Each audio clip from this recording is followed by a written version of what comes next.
y bienvenidos a su programa Salud TV. Hoy es martes 6 de septiembre y ya estamos listos para tocar nuevamente un tema de su interés.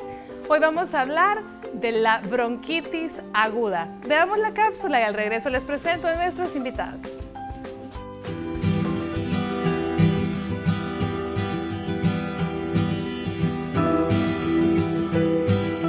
El árbol bronquial está compuesto por los conductos que llevan aire a los pulmones. Cuando estos se infectan, se hinchan y se forma mucosidad en su interior. A esa infección se le conoce como bronquitis aguda, y una de sus características principales es la dificultad para respirar. Los síntomas de la bronquitis aguda pueden incluir dolor de garganta, fiebre, tos que puede producir una mucosidad transparente, amarillenta o verdosa, congestión en el pecho, falta de aire, respiración sibilante, escalofríos y dolores por todo el cuerpo. La diferencia entre la bronquitis aguda y la crónica es que esta última es duradera o recurrente y por lo general es provocada por una irritación constante del árbol bronquial, por ejemplo, por el hábito de fumar.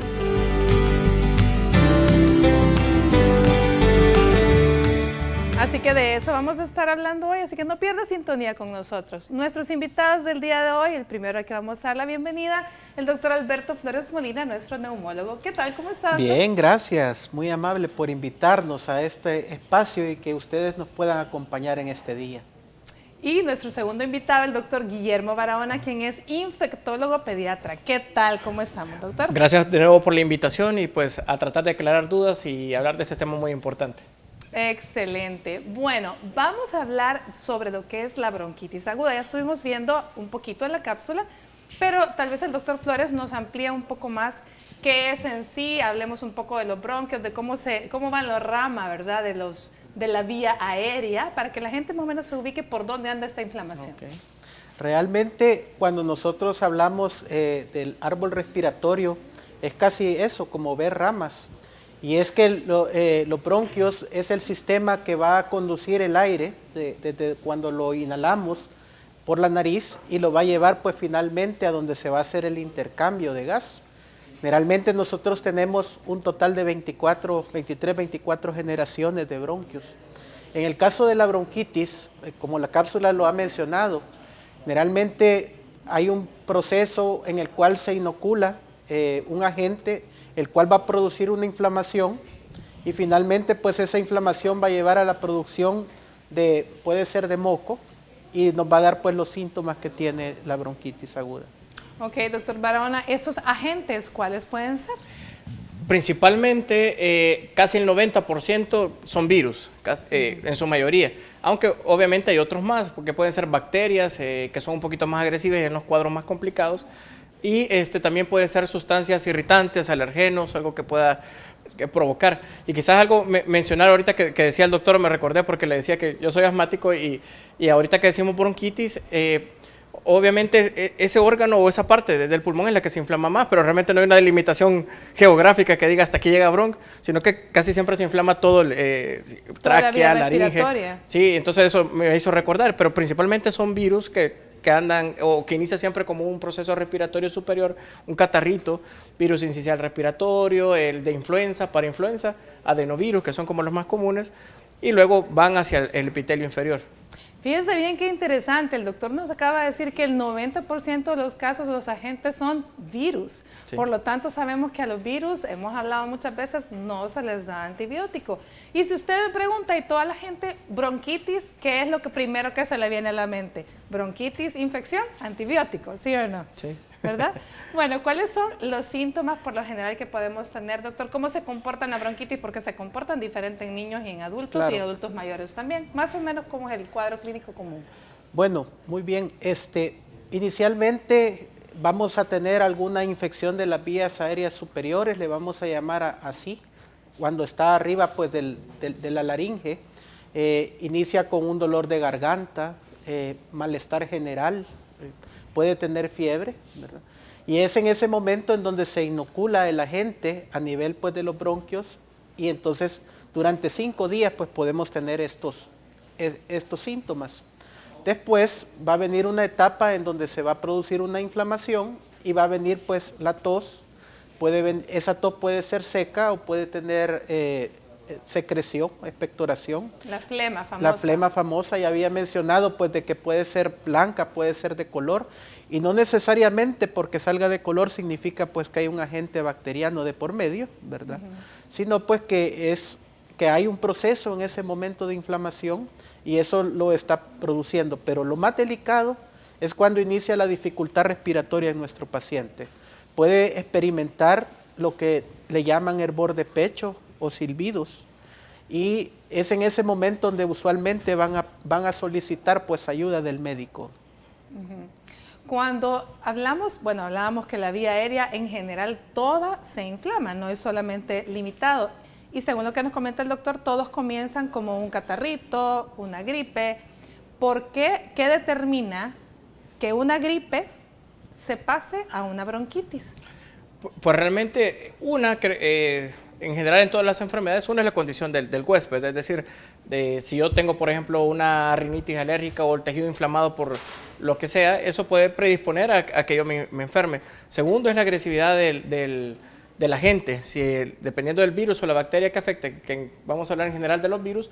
Si este virus es agresivo, la cantidad de virus presente cuando nosotros nos enfermamos es grande, la probabilidad de que nos enfermemos no solo de gripe, sino de una bronquitis o una neumonía es mayor. Entonces depende de las características del huésped, de factores ambientales también y las propias del... ¿Qué factores ambientales? Tabaco, por ejemplo, en el caso de los adultos, no solo es el tabaco, sino también en el caso de los niños, porque se ha visto que si un paciente pediátrico está expuesto al humo del tabaco, lo hace propenso no solo a infecciones virales, sino también a infecciones bacterianas, como el neumococo, por ejemplo. Yo creo, le hago esta pregunta porque mucha de la gente que nos está viendo en casa tiene el concepto, y no me dejarán mentir, de que el concepto aquel de que si no me cuido una gripe, es decir, si el niño tiene gripe y come una minuta, o el niño come gripe y tiene gripe y aparte le cayó el agua llovida, ¿verdad? Que esto puede generarme una bronquitis.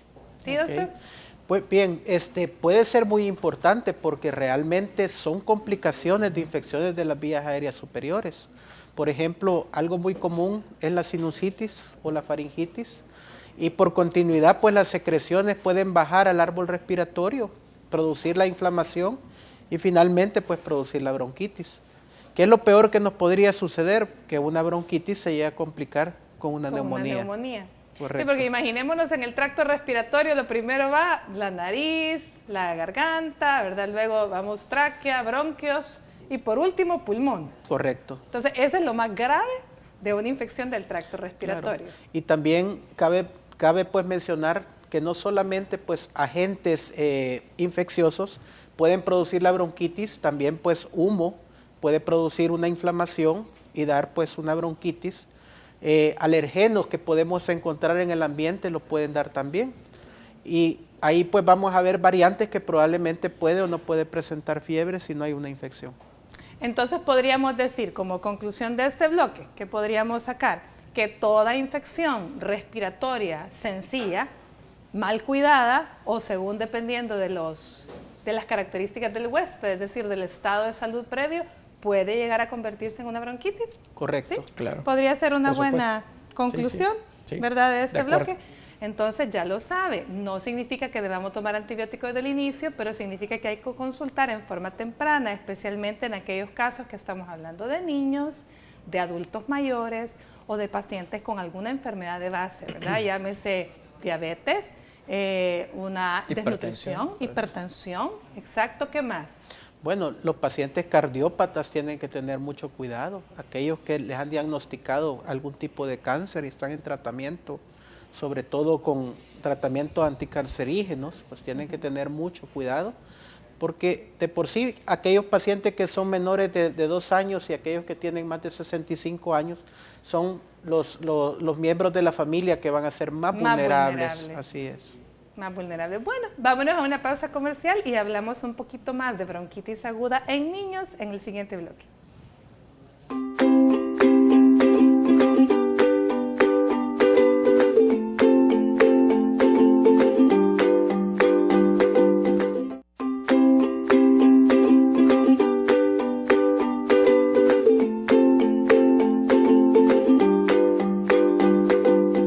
BioOil es el producto para cicatrices y estrías más vendido en 20 países alrededor del mundo. BioOil, ahora disponible en El Salvador. Presenta. BioOil es un aceite de cuidado de la piel que ayuda a mejorar la apariencia de cicatrices, estrías e irregularidades en el tono de la misma. Contiene aceites naturales, vitaminas y el revolucionario ingrediente aceite Purcellin. Para más información sobre el producto y resultados de pruebas clínicas, visite el sitio www.bioil.com. BioOil ahora disponible en El Salvador a un precio de venta de $11.49. BioOil es el producto para cicatrices y estrías más vendido en 20 países alrededor del mundo. BioOil, ahora disponible en El Salvador. Presentó.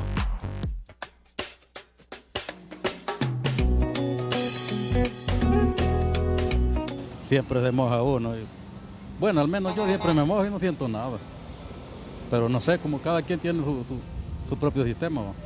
Por lo menos cuando está helado, cubrir bien a nuestros hijos y tratar la manera de, en su alimentación, cuidarlos mejor. ¿Cómo qué podríamos darle a ellos para que... Por lo menos cuando están enfermos de gripe, no darles mucho cosas heladas, ni exponerlos mucho al aire. Entonces ahí viene la bronquitis. Yo le pongo las vacunas, las tiene cabales y las llevo también a los controles. Gracias a Dios ni un control he dejado de llevar a la niña.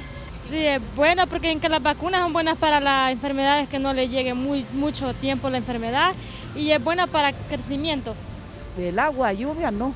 Y cuando me baño con agüita del chorro, porque sí, yo padezco de los bronquios, el bronquitis.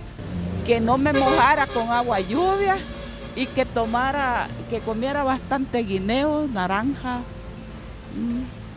y mandarina, que comiera bastante mandarina y que no tomara mucho antibiótico, no que otra medicina, vitaminas. No usar leña y también dar té de manzanilla. El humo de los carros, el humo del cigarro, que afecta a los más menores. Cuidar más a los niños, que anden abrigados, mantener un ambiente limpio, tratar la manera de que ellos no consuman muchas cosas heladas. Para empezar, primeramente no medicar a los bebés, sino pasar consulta, ¿verdad?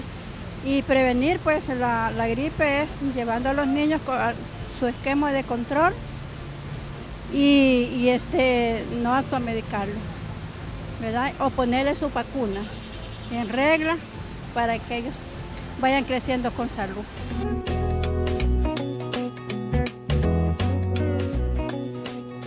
¿Se dan cuenta de lo que hablábamos? Siempre el hecho de no comer cositas heladas, el hecho de que no nos caiga el agua de lluvia, proteger a los niños del viento. Todo eso es el concepto que nuestra población tiene y queremos que hoy aprenda qué más poder hacer, especialmente relacionado a los niños. Aquí nos acompaña este día el doctor Mario Quintero, quien también es nuestro pediatra invitado. ¿Qué tal, doctor? ¿Cómo está? Mucho gusto, encantado de estar en este programa. Bueno, bienvenido y gracias por haber aceptado la invitación. Hablemos un poco de la bronquitis, cuadro clínico en niños, tanto de las diferentes edades. ¿Qué es lo que nos puede llegar a hacer pensar a una mamá que el niño ya no solo es una gripe, una tos, que tiene una bronquitis? Bueno, sé que ya explicaron que la bronquitis es una inflamación de la vía aérea. Entonces, generalmente la tos es el principal síntoma por lo que consultan. También están las sibilancias, ese chillido de pecho que le escucha el padre cuando respira el niño. Es importante que los papás pongan el oído en el pecho del niño porque eso les da una idea de cómo está respirando. Y las retracciones, que son cuando ya hay dificultad respiratoria y empiezan a usar músculos accesorios de la respiración para poder hacer este proceso, ¿verdad?, de respirar. ¿Habrá un como mínimo de días o algo que tomar en cuenta? Sí, bueno, yo siempre viéndolo un poquito desde el punto de vista infeccioso, pero sí, yo creo que las gripes siempre evolucionan con los moquitos clásicos, que puede dar un poquito de problemas para la alimentación y aparece la tos. Pero esa tos siempre en los procesos respiratorios superior tiende a desaparecer como en último lugar. Y a veces dura una semanita más, pero si esa tos, como dice el doctor, se va haciendo un poquito más persistente, vamos sobre la segunda semana y la tos todavía está ahí, como que eso ya no es muy normal. Entonces ahí donde papá y mamá deben de estar alertas, donde puede presentarse lo que dice el doctor. Vea, el chillido de pecho. Eso, la sibilancia. Ahora, si una tos me dura más de una semana, porque siempre sabemos que la tos es lo último que se quita, es cierto, pero ¿en qué momento yo voy a pensar que esa tos que puede estarme durando ya no es parte de la gripe, sino que ya se me puede estar complicando con una bronquitis? Ok, es bien importante tal vez ver dentro del cómo se da una bronquitis, ¿verdad? La primera semana, como habíamos dicho, los primeros 5 días se inocula el agente y produce regularmente fiebre, escalofríos y todo lo demás. Pero luego después viene una etapa en donde inicia la tos, ¿verdad? Es la etapa inflamatoria. Entonces, esa tos habíamos dicho que muchas veces podría ser seca, otras veces puede tener pues expectoración. Entonces hay que tomar en cuenta que si esa tos pues dura más de una semana, este paciente pues tiene expectoración de color y sobre todo pues tiene fiebre y se ve muy comprometido, pues es importante pues consultar, ¿verdad? Ahora, dentro de la evolución de la bronquitis, la tos, como dijo el doctor, es lo último que se puede quitar. Incluso si nosotros no le diéramos ningún tratamiento y la evolución es la normal, va a durar hasta 3 semanas, puede durar pues esa tos. 3 semanas. Sí. Entonces estamos hablando que lo que me va a determinar si estoy mejorando o si voy en el proceso normal de la enfermedad sería la presencia de fiebre y la dificultad respiratoria o el estado general del paciente, ¿verdad? Porque si solo tiene tos pero se siente bien, probablemente no hay nada, pero en un niño sería lo mismo, doctor Quintero. Sí, pero hay que acordarse también los antecedentes. Un niño que es asmático, o que tiene rinitis alérgica o que tiene dermatitis atópica, es más posible que evolucione a una bronquitis asmática. Entonces, hay niños que pueden evolucionar por una gripe 3, 4 días y después estar bien, y hay niños que por su condición de alergia al segundo o tercer día ya tienen ese cansancio, ya tienen ese chillido. Entonces, por eso el papá tiene que conocer a su hijo, ¿verdad? Conocer si tiene estos antecedentes de alergia, hay que ponerle más cuidado. Aparte que yo creo que los niños, la gran bendición es que son como pollitos, ¿verdad? Realmente el niño que está enfermo sí se pone, o sea, está en cama. Ese niño no está jugando. Sí. Definitivamente creo que eso es algo que nos ayuda a los papás, ¿verdad? A determinar cuando un niño algo no anda bien, que realmente está enfermo. Ahora, con los adultos mayores, doctor, ¿y en qué momento vamos a dar antibiótico? ¿Cuándo hay que tomar esa decisión? Eso es importante. Ya el doctor mencionó cómo es la evolución evolución natural o historia natural de la enfermedad, pero siempre hay cosas que lo deben de hacer sospechar a uno que vamos retrocediendo en el proceso infeccioso o que algo más aconteció. Por ejemplo, si esos días de fiebre ya habían remitido, 2 o 3 días de fiebre, que es más o menos el promedio de las infecciones virales, desaparece la fiebre y luego reaparece de nuevamente la fiebre, incluso más alta, de 39 a 40, ahí es donde tenemos que detenernos a pensar, ¿no será que se ha sobreinfectado con algo? Exacto. Que eso es muy frecuente, que ya en otros programas se ha discutido temas, por ejemplo, neumonías, en los cuales los gérmenes más habituales de sobreinfección son los mismos, Streptococcus pneumoniae, Moraxella catarrhalis, puede haber Haemophilus influenza de los principales, y eso da un retroceso en el cuadro. El paciente, en lugar de ir mejorando, se cansa más, empieza con tos más productiva, que como decía el doctor, tal vez no la característica de la flema determina si se trata de una sobreinfección, pero son cosas que ayudan, digamos la reaparición de fiebre con ya secreción más purulenta, el cansancio lo pueden hacer sospechar a uno que vamos para atrás, ¿verdad? Ahora bien, ¿y de dónde salen todo el Streptococcus pneumoniae, todos los animalitos que sobreinfectan? ¿De dónde salen? Porque la gente tiene el concepto, ¿y de dónde lo agarró? Pues vea, ¿de dónde? ¿A dónde estaban? Eso es bien importante porque esos microorganismos no solo se encuentran en el ambiente, sino que también somos portadores nosotros. Muchas veces somos portadores asintomáticos de la infección.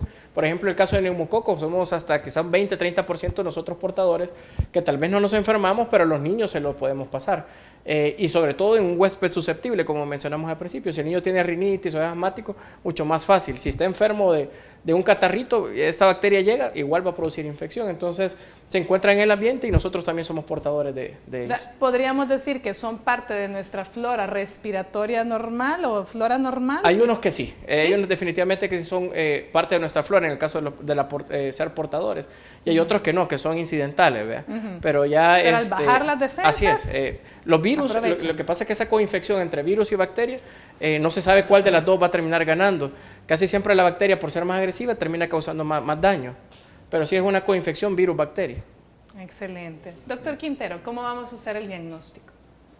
Bueno, el diagnóstico se hace por cuadro clínico, hay que examinar al paciente, preguntarle los antecedentes, nosotros guiarnos por los exámenes, ¿verdad? Generalmente cuando ya vemos un niño que hay que examinar, que hay que ahondar más, hay que mandarle un examen de sangre, un hemograma, una proteína C reactiva, hay que mandarle su placa de tórax, ¿verdad? Para saber hasta qué es bronquitis y hasta qué va a ser neumonía. Generalmente, como decían, la bronquitis puede comenzar y progresar hasta neumonía, entonces ahí sí ya lo vamos a ver en la radiografía. ¿Qué buscamos en el leucograma, por ejemplo? En el leucograma generalmente hay una fórmula que cuando hay leucocitosis, es decir, cuando es arriba de 10.000, 15.000 leucocitos y está a predominio de neutrófilos, nosotros vamos pensando en una infección bacteriana. Cuando hay leucogramas bajos de 8.000, de 7.000 o menos de 5.000, perdón, al final y hay mayor cantidad de linfocitos, entonces ya nosotros nos orientamos a algo viral o algo atípico. ¿Verdad? La pregunta que le hice al doctor es para que usted vea que leer un examen no es cosa sencilla, no es cuestión de que solamente el de laboratorio le va a decir o usted mismo va, aquí tiene una infección y que hay que dar antibiótico. Hay que hacer interpretación de los exámenes y correlación con la clínica, ¿verdad? Con lo que estamos viendo.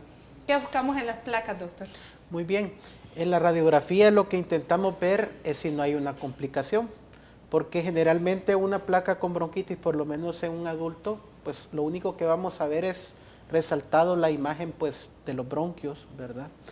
Y si encontramos ya alguna radiopacidad o alguna radiopacidad anormal que nos haga pensar que es una neumonía, pues entonces tenemos que tomar cartas en el asunto, ¿verdad? Y hay algunas placas en los adultos mayores que tienen estos cambios ya por el simple hecho de ser mayores, ¿o no? Claro, es bien importante porque mencionamos qué pasa si pasa más de 3 semanas con esta tos o si nosotros pues pensamos que el paciente tiene alguna otra enfermedad pulmonar de base, ¿verdad? En el caso de los pacientes que han sido fumadores o que han estado expuestos al humo de la leña, pues vamos a ver ciertos cambios que nos hace pensar que ya tiene alguna enfermedad de base.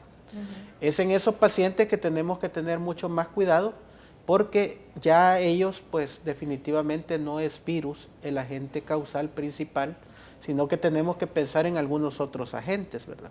Habíamos mencionado que los virus es el 90% y un 10% pues quedan con bacterias atípicas como el micoplasma, la clamidia, ¿verdad? Entonces, y el estreptococo, el hemófilus que ya había hablado, pues cuando son sobreinfecciones. Pero estos pacientes que ya tienen problemas estructurales son pacientes que su flora ya es diferente y generalmente pues esa flora va a resurgir con un proceso viral y se va a sobreinfectar. Entonces tenemos que tener en cuenta que en ellos un paciente con enfermedad pulmonar obstructiva crónica que tenga aumento de la expectoración, cambios en la coloración y sibilancias, ya tenemos suficientes criterios para poder colocar un antibiótico. ¿Cómo vamos a escoger el antibiótico y cuánto tiempo lo vamos a usar?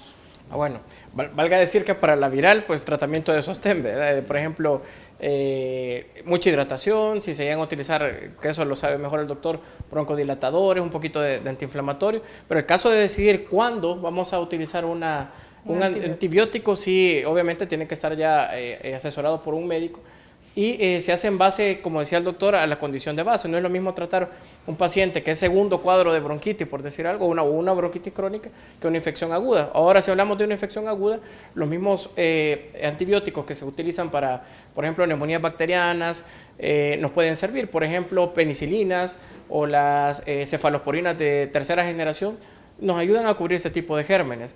Pero inicialmente, si es un manejo ambulatorio, la muy simple amoxicilina nos puede servir en un paciente que no ha tenido ningún antecedente previo. Ya luego en otros pacientes, pues la flora cambia. Es decir, no es necesario partir de primera instancia con el antibiótico más fuerte, más potente, más caro. No. Ese es un error muy común, no solo en pacientes, sino también en médicos, creer que porque es mejor marca o cubre más, es una mejor opción. Definitivamente lo que estamos generando con eso es resistencia bacteriana. Las bacterias son seres vivos y así como nosotros, si nos estuvieran molestando mucho, nos vamos a defender, las bacterias también, y crean resistencia. Entonces eso quiere decir que cuando queramos ocupar de verdad ese antibiótico ya no nos va a servir.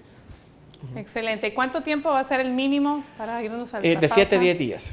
De 7 a 10 días sin suspender, de andar inventando que porque ya lo vio bien ya no se lo dio o ya no se lo tomó y le sobra para el vecino, no haga eso. Bueno, vámonos a una pausa comercial y volvemos con más de Salud TV.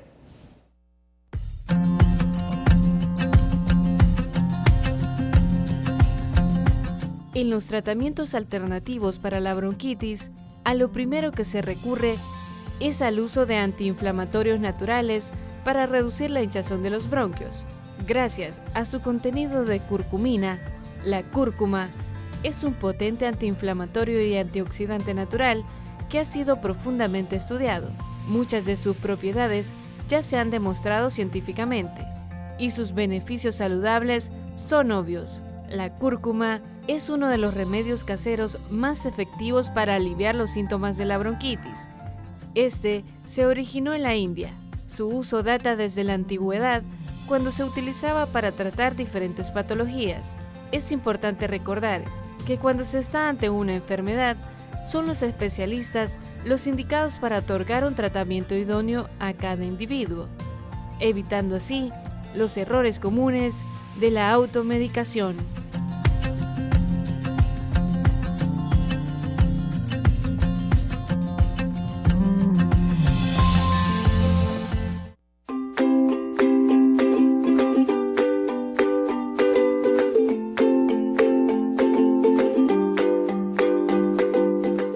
Buen provecho a usted que está almorzando y gracias por continuar con nosotros. Estamos hablando de bronquitis aguda, pero sin embargo quiero que veamos una nota que el Hospital de Diagnóstico tiene para ustedes en el marco del Día Mundial del Corazón en conjunto con la Asociación Nacional de Cardiología. Veamos.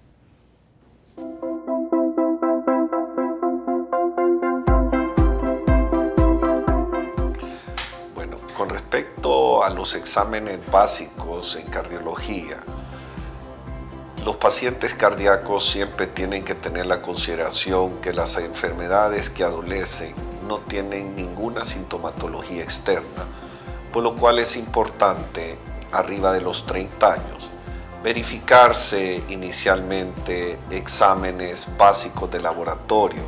Los exámenes de sangre generalmente a considerar es glucosa en ayunas, con 7 horas de ayunas, colesterol total, triglicéridos y sus fracciones, su fracción de colesterol alto y su fracción de colesterol malo. Además, se deben de mandar otro tipo de exámenes dependiendo de las características clínicas de cada paciente. El facultativo determinará si amplía o reduce otros factores de riesgo.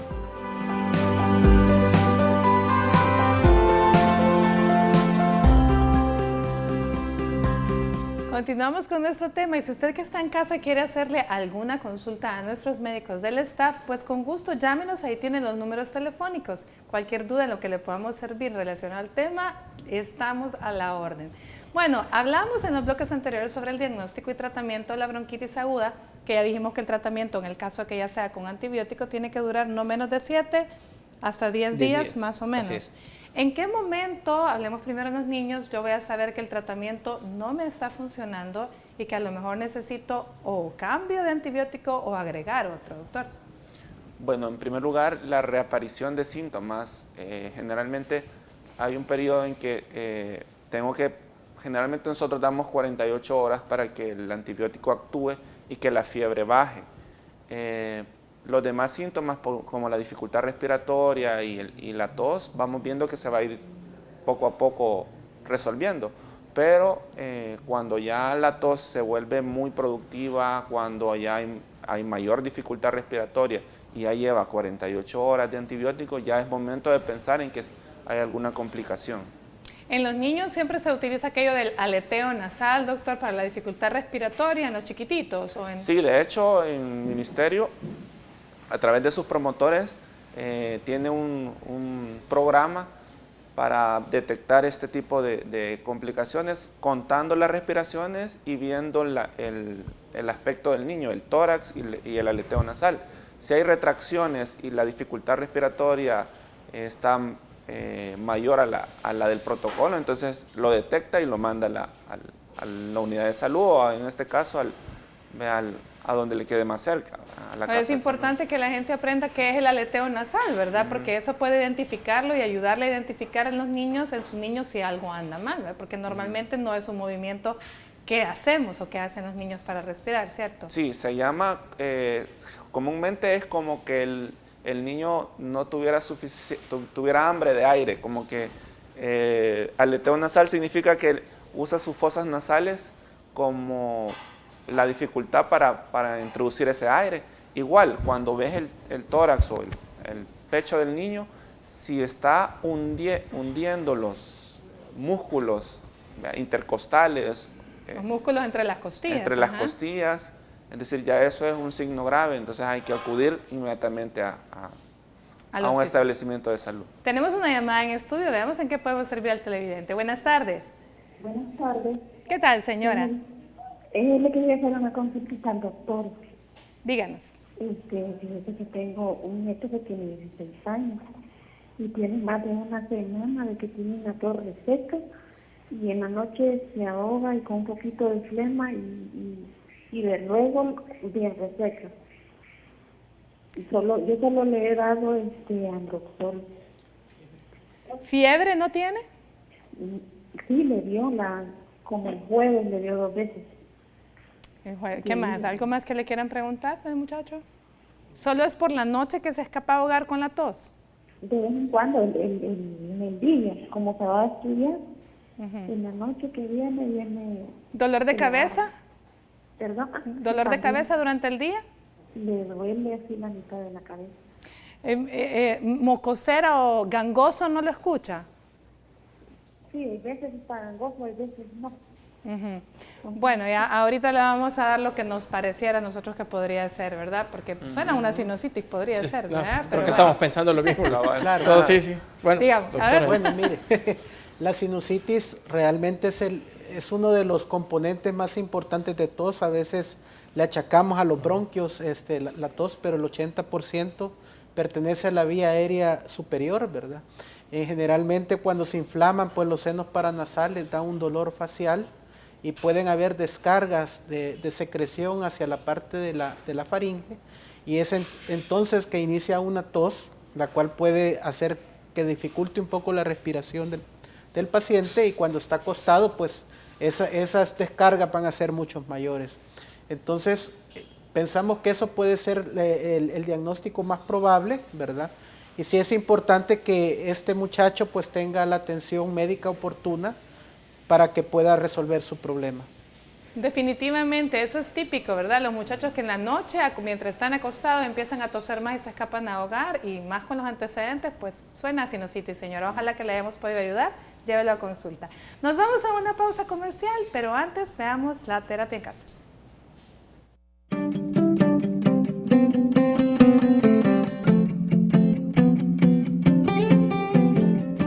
Tomar una serie de medidas contribuirá a mejorar los síntomas y la calidad de vida de los pacientes.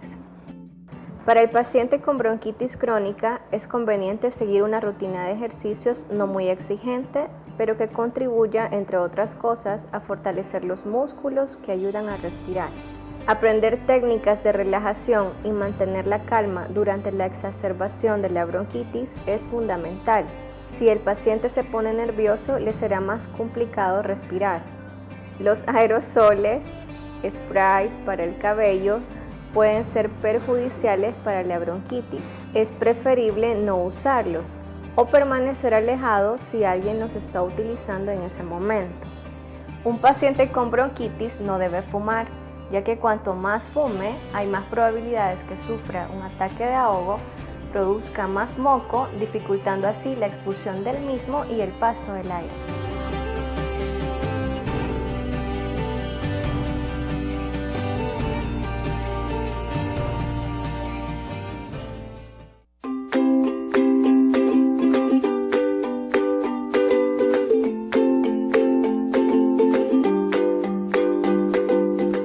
Bronquitis aguda, el tema de hoy. Tenemos otra llamada en estudio, ¿verdad? Veamos en qué podemos ayudar al televidente. Buenas tardes. Buenas tardes. ¿Qué tal, señora? Bien, oigan, Diga. fíjate que yo ya voy para 2 meses o casi 3 meses de estar con una tos así, con asfixia. Tos con asfixia. Tos con asfixia, dice. Ajá. Entonces, fui a consultar a la clínica, me dieron trimestoprim cada 6 horas, me dieron la trimestoprim. 2 trimestoprim cada 6 horas, por 3 días. Luego que me las tomara una diaria por 12 días. Luego seguí y tal. Luego volví a consulta en el Catamil y ahí me dieron 2 trimestoprim cada 8 horas, y 2 trimestoprim cada 8 horas, por 3 o 4 días. Y bueno, Pero entonces nos dice que tiene como más o menos 2 meses de tener esta tos que se asfixia. Sí. ¿Qué más tiene además de eso? ¿Fiebre? El dolor, es fiebre. Ahorita ya el dolor de cabeza es un poquito fuerte y es congestión nasal. Dolor de cabeza y congestión nasal. Ajá, Okay. Y el dolor en el pecho. Dolor en el pecho. Ajá. Entonces, cuando me hicieron una radiografía, hicieron los exámenes de sangre. ¿Cuántos años tiene, señora? 32. 32 años. ¿Algo que le 32. quieran preguntar? Si la tos tiene alguna expectoración, algún color. ¿Tiene flema de algún color, señora? Ahora sí, tiene flema y es blanca. Blanca. Pérdida de peso. ¿Ha perdido peso, señora? Sí, mucho. Mucho, dice. ¿Le han Mucho tomado alguna peso. placa? ¿Le han tomado alguna placa? Pregunta el doctor. Sí. Dijeron que era una bronquitis aguda. Entonces, por eso me recetaron la trimestoprim y me dieron suero. ¿Padece de alguna enfermedad? ¿De base? Bueno, la verdad es que tengo VIH. Perfecto. Sí, ¿alguna otra pregunta? Gracias por llamar. Vamos a tratar de darle cuál es la opinión y orientarla a dónde puede ir. Bueno, quizás desde el punto de vista infeccioso sí es importante que si no está en control, que me imagino que sí está en control con algún especialista, acuda pronto, porque la condición de base, en el caso de estos retrovirus, sí es importante, porque no van los gérmenes habituales, por lo que estábamos mencionando anteriormente en el programa, no va neumococo, allá no va hemófilos, influenza, morraxela, al contrario, ahí van otros gérmenes totalmente distintos que son oportunistas. Ahí estamos hablando que incluso podría ser, con lo que decía el doctor, pérdida de peso, una tuberculosis, por ejemplo, va incluido otras cosas más complicadas como toxoplasmosis, histoplasma, que yo creo que por eso los doctores han tratado con el trimestoprim, que es el tratamiento como empírico para pensar en este tipo de enfermedades, pero definitivamente se lleva 3 meses así, algo está mal, algo no se ha ajustado en el diagnóstico y definitivamente tiene que ir con un especialista, ya sea un infectólogo de adultos o acudir a quien, donde está usted en control, porque sí es importante que lo haga y pronto.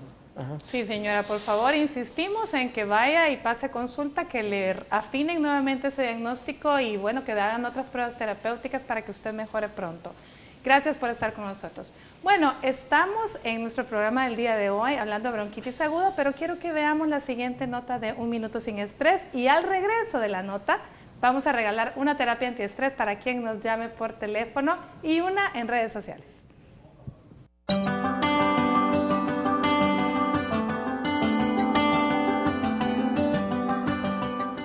¿Cómo afecta el estrés a nuestro aparato digestivo? Como es sabido, el estrés es un mecanismo por el cual nos preparamos nosotros para huir o para defendernos. Y es en esa situación que ocurren cambios importantes en nuestro cuerpo. Así, por ejemplo, nos interesa que haya mayor cantidad de sangre en nuestro cerebro para pensar mejor o en nuestros músculos para huir.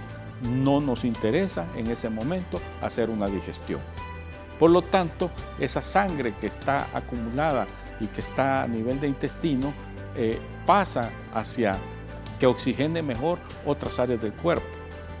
Entonces vienen los trastornos de digestión, vienen la colitis, vienen los procesos inflamatorios que nos llevan pues a estos problemas relacionados con el estrés. Por eso es que existe síndrome de colon irritable, síndrome de gastritis, colitis, mala absorción, etcétera, etcétera.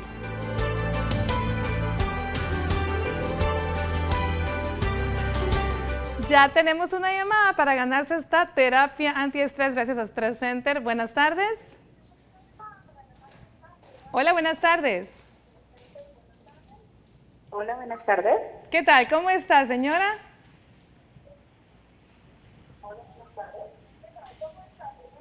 Cuéntenos. Muy bien, aquí al pendiente del programa. Cuéntenos, ¿qué le vamos a regalar gracias a Stress Center?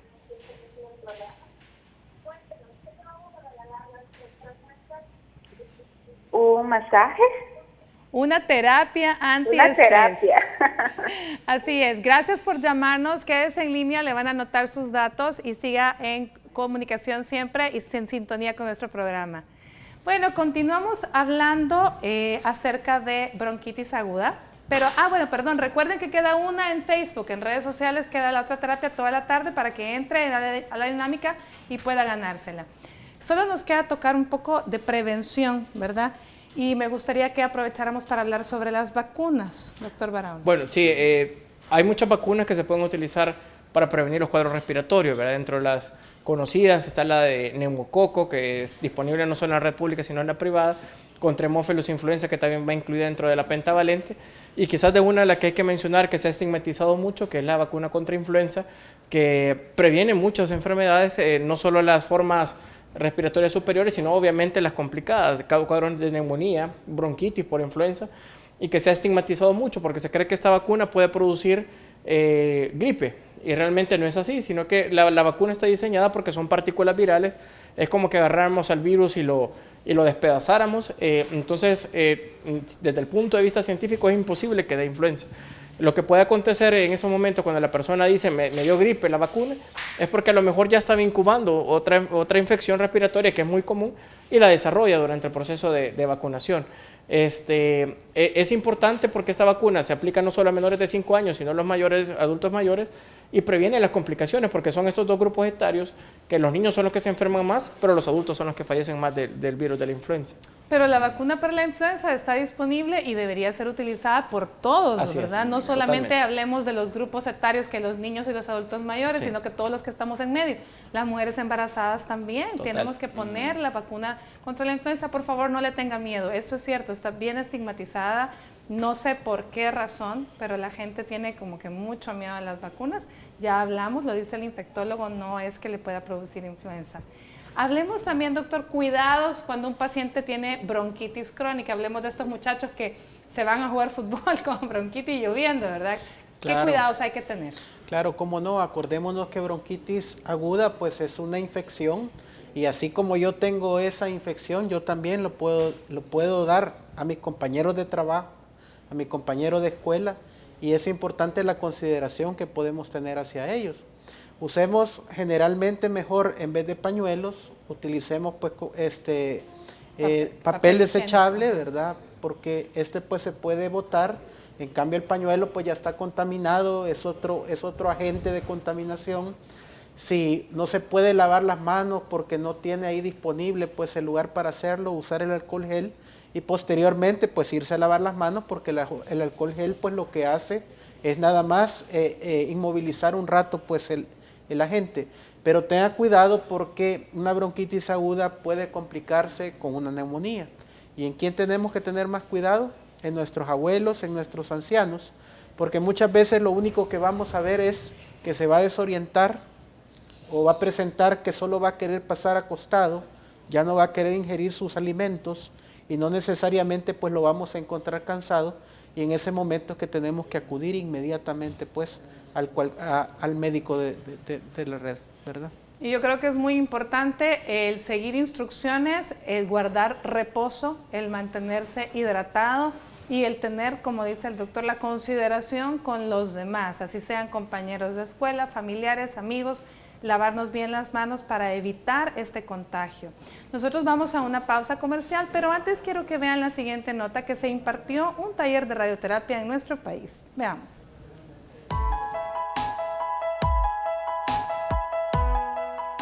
En un centro especializado de atención a pacientes con cáncer se realizó el segundo taller sobre el funcionamiento de un equipo tecnológico que es utilizado en el tratamiento de cuadros oncológicos en servicios de radioterapia. Este equipo de alta tecnología a nivel latinoamericano ubica a El Salvador como pionero en el tratamiento de pacientes con cáncer localizado en diferentes áreas del cuerpo. El evento fue presidido por el Dr. Víctor Caseros, quien es el director de este centro especializado y encargado de impartir las diferentes temáticas sobre el uso y beneficios que dicho equipo aporta a los pacientes. Bueno, el taller constituye uno de los muchos esfuerzos del Centro Internacional de Cáncer por llevar a cabo la educación médica continua. Esto es un pilar de nuestra institución desde el principio. Y hemos logrado una convocatoria importante a nivel de toda Latinoamérica. Vienen médicos de México, Nicaragua, Honduras, han venido de Colombia, y la idea del centro es fortalecer la educación médica continua, hacer difusión de alta tecnología y que se conozca que en El Salvador se hacen cosas importantes y trascendentales para toda Latinoamérica. Este taller contó con un panel de especialistas nacionales e internacionales que se dieron cita con la finalidad de conocer las bases sobre el funcionamiento del equipo especializado en radioterapia. Uno de ellos es el doctor René Benavides, quien visita por primera vez nuestro país desde Chihuahua, México. Bueno, lo importante para mí es transmitir las experiencias que me han comentado los asistentes al curso, transmitirlo a mi personal de dosimetría y de física para mejorar nuestras planeaciones. Nosotros tenemos un centro que apenas va a cumplir el año de estar haciendo intensidad modulada, y es por eso que nos estamos entrenando aquí para mejorar la calidad de nuestros tratamientos.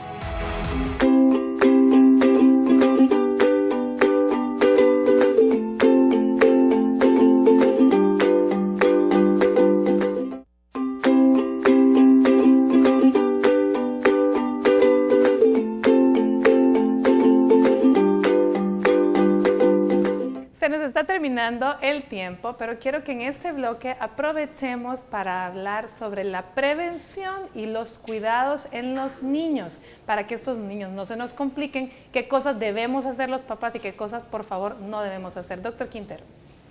Bueno, en primer lugar, lo que tienen que hacer los papás es consultar y no esperar tanto tiempo. Generalmente, si está en el primer, segundo día es cuando tiene que consultar, no cuando ya lleva una semana. ¿Qué otra cosa no tiene que hacer el papá? Automedicar. Ahora en las farmacias le pueden vender cualquier tipo de antihistamínicos, cualquier tipo de jarabes para la tos, que lo que puede ser empeorar el caso, puesto que los antihistamínicos secan las secreciones y entonces el moco se vuelve más espeso, es más difícil expulsarlo, ¿verdad? Y eso no contribuye a que no se vaya a complicar el niño.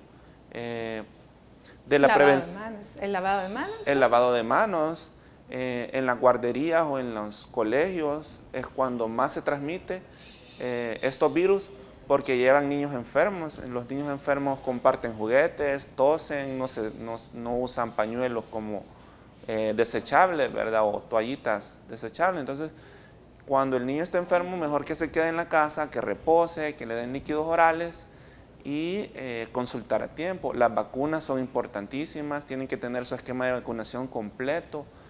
Como decía el doctor, la vacuna de la influenza está estigmatizada, pero es una vacuna que contribuye a prevenir, ¿verdad? No es que dé la enfermedad, sino que contribuye a prevenir.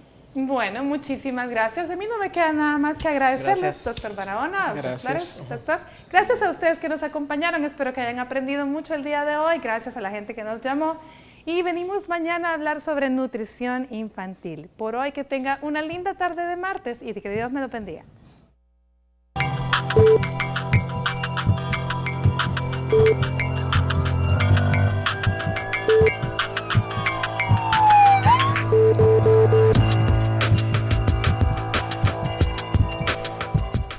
Por los que más ama, cuide su corazón. Cardioaspirina es Bayer.